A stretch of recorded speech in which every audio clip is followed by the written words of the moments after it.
Ouais les gars, vous ne rêvez pas, ce match m'a mis une bonne claque. Salut à tous les gars, c'est Azial. Aujourd'hui on se retrouve pour une nouvelle vidéo où on va revenir, j'allais même carrément dire débrief à froid, mais même pas, juste on va revenir un petit peu sur ce match.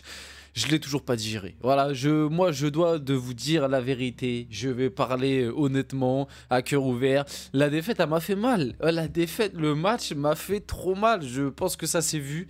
Il n'y a rien qui est sorti depuis le match face à Liverpool pour la simple et bonne raison que... Ouais, ce match, il m'a fait mal. Voilà, je vous dis la vérité. Sur les dernières années, c'est l'un des matchs qui m'a fait le plus mal. Parce qu'en fait, les années précédentes où on sortait... Alors l'année dernière, la demi-finale, c'était aussi rageant. Mais... Voilà, il y avait ce truc où c'est un peu toi quand même voilà, qui a raté ton occasion. Tu perds 1-0 sur deux matchs, tu vois, c'est quand même complètement différent. Et ouais, la demi-finale face à Dortmund, ça m'a fait mal aussi, mais je sais pas, là, il y a un sentiment vraiment qui m'a pris, quoi. C'est-à-dire que la meilleure équipe d'Europe, Liverpool, qui roulait sur tout le monde depuis le début de saison, qui est vu comme, enfin, qui était vu ou qui est toujours vu comme le grand favori pour la Ligue des Champions, qui vient au parc et qui se fait tabasser pendant 90 minutes par le PSG. Le PSG qui livre tout simplement une masterclass. Masterclass tactique, masterclass collective, masterclass technique. Et malheureusement, tu perds 1-0. Avec encore une fois pas mal de faits de jeu. Et justement, on va revenir sur tout ça un petit peu plus à froid dans cette vidéo. Le débrief à chaud est bien évidemment disponible. Si ça vous intéresse, n'hésitez pas à aller le voir. J'ai beaucoup de choses à dire et on a beaucoup de choses à voir dans cette vidéo. Donc on va y aller directement. Avant que la vidéo commence, n'hésitez pas à liker, commenter, partager et vous abonner. Ça fait toujours plaisir, ça aide pour le développement de la chaîne. Et nous, on va pouvoir aller dès maintenant. Et ouais, je pense que 2 petits jours de repos n'étaient pas de trop quand tu vois cette ligne de stats, ce truc SofaScore ou je sais pas quoi, Flash Score, voilà. Le PSG pardon, a réussi à ne pas marquer et surtout à perdre ce match. C'est ça en fait le truc qui fait le plus mal. C'est qu'encore le 0-0, je vous dis la vérité, le 0-0 aurait été hyper frustrant. Je pense que le 0-0 ça nous aurait aussi mis une petite claque. Mais alors là, de le perdre, trop compte, tu le perds, c'est horrible, franchement c'est horrible. Donc 27 tirs à 2, 10 tirs cadrés à 1 et on prend un but sur leur seul tir cadré. Liverpool a vraiment fait un énorme coup ce soir et en face vous avez les stats, donc peut-être que mon petit bonhomme va cacher les stats de Liverpool, mais en gros ça a été une exécution, appelez ça comme vous voulez, mais pour moi, et en plus entre temps, bon j'aime me faire souffrir, mais je me suis refait le match, je me suis re-regardé le match les gars. La première mi-temps, ce qu'on leur fait, c'est hardcore. Franchement, la première mi-temps de PSG Liverpool, la deuxième mi-temps, allez, on domine. On est supérieur à eux, on fait une bonne deuxième mi-temps, mais sur la deuxième mi-temps, c'est moins criant. Mais par contre, les gars, sur la première mi-temps, j'ai revu le match. Mais ce qu'on fait à Liverpool, c'est hardcore. Vous savez qu'à la mi-temps, et j'en avais peut-être pas autant conscience quand j'ai regardé le match en direct et après que j'ai fait mon débrief à chaud à la fin, peut-être parce qu'il y avait un peu la frustration et tout qui passait au-delà. Mais sur la première mi-temps, si à la mi-temps, il y a 3-0, c'est pas volé. Moi, dans le débrief, il me semble, je disais 3-0 à la fin du match. Mais même à la mi-temps, tu peux mener 3-0 si t'as pas un Alisson qui est dans un grand jour et si t'as pas de notre côté peut-être un petit manque d'efficacité parce que entre l'occasion de Dembélé, l'occasion de Barcola, l'occasion de Joe Neves, l'occasion de Gvara et le but annulé, t'es sur 5, mais c'est pas 5 petites occasions, c'est 5 énormes occasions qui, sur 70% des cas, ces occasions-là, ça fait but. Et là, t'en mets aucune. Et c'est dommage. Donc voilà par rapport à ça.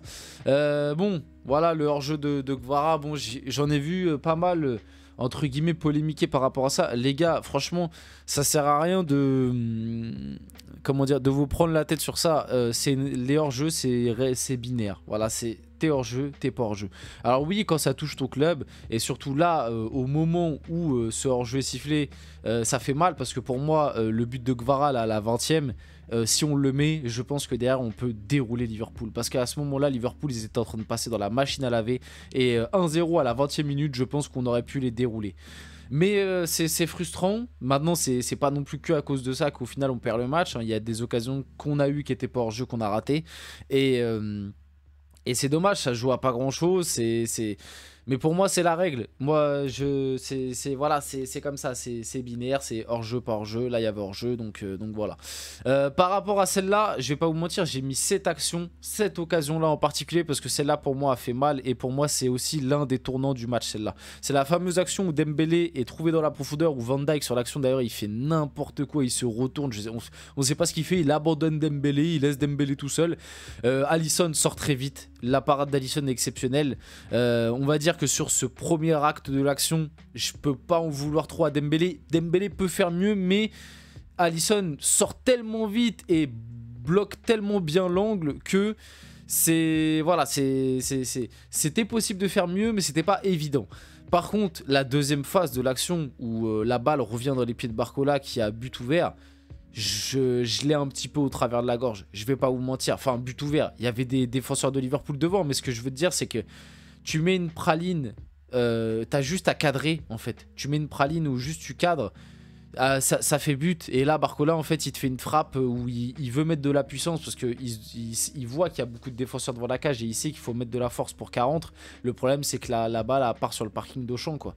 Et moi, celle-là, j'avoue, je l'ai un peu au travers de la gorge. Alors bon. Le fameux carton rouge par carton rouge, penalty pas penalty. Parce qu'en vrai, déjà, moi je trouve que la situation est toujours ambiguë par rapport au fait qu'il y a penalty ou il n'y a pas penalty. Parce que si on voit bien cet arrêt sur image, Barcola a son pied sur la ligne. Et dans les règles du foot, quand il y a une faute et que le joueur qui subit la faute est sur la ligne, c'est penalty normalement. Donc par rapport à cet arrêt sur image là, pour moi Barcola, son pied touche la ligne. Donc pour moi, le penalty déjà aurait pu être sifflé. Maintenant, vas-y, partons du principe qu'il n'y avait pas penalty. Donc pour vous, il y a faute ou il n'y a pas faute? Carton rouge, pas carton rouge? Pour moi, c'est évident. Il y a carton rouge. Et l'argument, et pour moi, les gens qui t'expliquent que ça mérite pas rouge, votre argument, il est bidon rien que dans votre explication.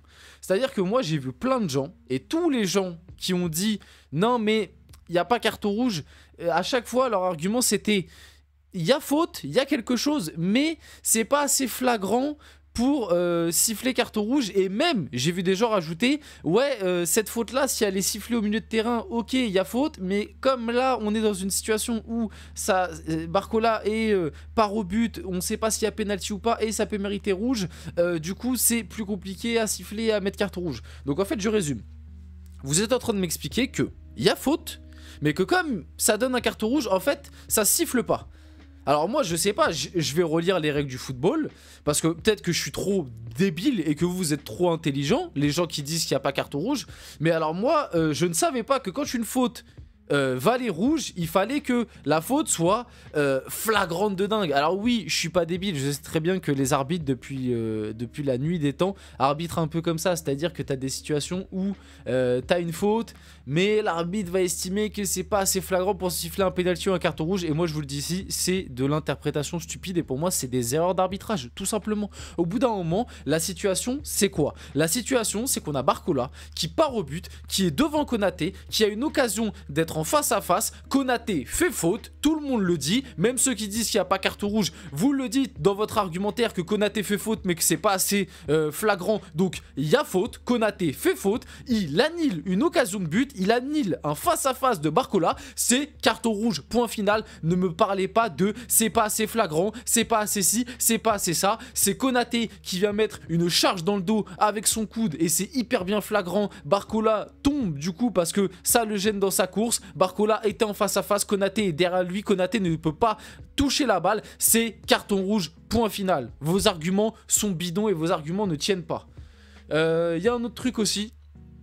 Alors ça c'est purement personnel, mais moi j'aurais aimé voir Désiré Doué démarrer titulaire sur ce match, et j'espère que Désiré Doué démarrera titulaire au match retour. Parce que pour moi Désiré Doué aurait pu apporter énormément, surtout qu'au final Liverpool, on l'a vu, a joué bloc bas, et son entrée a été très bonne, et la plus grosse occasion que le PSG a sur la deuxième mi-temps, c'est l'occasion de Désiré Doué, avec le coup franc aussi de Guevara qui était magnifique, mais Alisson a décidé de faire 2 parades encore une fois exceptionnelles, c'est à mon plus grand regret. Mais ouais, pour moi Désiré Doué aurait dû démarrer. Alors au final ça a donné raison à Luis Enrique parce que Guevara a fait un match de ouf, mais même pour moi au milieu, Désiré Doué aurait pu commencer titulaire au milieu. Fabien Ruiz fait aussi un bon match, hein, attention, mais j'aurais aimé voir Désiré Doué démarrer ce match. Et pour finir la vidéo, bon voilà la clim d'Harvey Elliott en fin de match, bon Voilà, je vais pas répéter ce que tous les gens ont dit. Sur le but, il y a plein d'erreurs. Marquinhos qui perd son duel. Il y a même potentiellement peut-être main de Darwin Nunez. On sait pas trop en fonction des angles. Nuno Mendes qui suit pas son marquage. Les joueurs du PSG qui sont trop regroupés dans l'axe alors qu'il y a un énorme trou à droite pour Harvey Elliott. Bon, voilà, pour moi, pour moi, il n'y a pas de réel fautif, mais pour moi, celui à qui j'en veux le plus, c'est Donnarumma.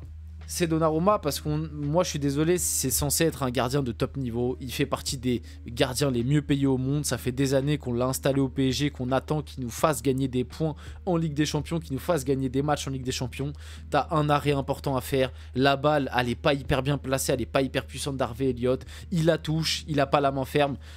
Voilà, c'est à lui que j'en veux principalement, même si c'est pas le seul responsable et c'est pas le responsable de la défaite, puisqu'on aurait pu marquer bien avant. On finit la vidéo là-dessus, j'espère que cette vidéo vous a plu. Si c'est le cas, n'hésitez pas à liker, commenter, partager, vous abonner les gars, c'était Aziel, on se retrouve très rapidement pour une prochaine vidéo.